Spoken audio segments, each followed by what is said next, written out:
انس بن مالک رضی اللہ تعالی عنہ سے روایت ہے کہ عمر رضی اللہ تعالی عنہ نے فرمایا کہ میری 3 باتوں میں جو میرے منہ سے نکلا میرے رب نے ویسا ہی حکم فرمایا۔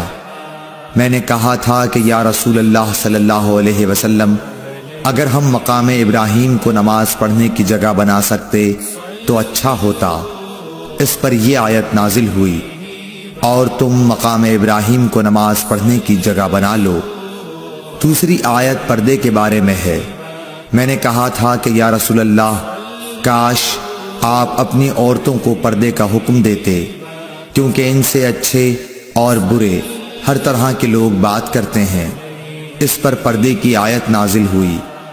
اور ایک مرتبہ حضور صلی اللہ علیہ وسلم کی بیویاں جوش و خروش میں آپ کی خدمت میں اتفاق کر کے کچھ مطالبات لے کر حاضر ہوئیں۔ میں نے ان سے کہا کہ ہو سکتا ہے کہ اللہ پاک تمہیں طلاق دلا دیں اور تمہارے بدلے تم سے بہتر مسلمہ بیویاں اپنے رسول صلی اللہ علیہ وسلم کو عنایت کریں، تو یہ آیت نازل ہوئی، عَسَىٰ رَبُّهُ إِن طَلَّقَكُنَّ أَن يُبْدِلَهُ أَزْوَاجًا خَيْرًا مِّنكُنَّ۔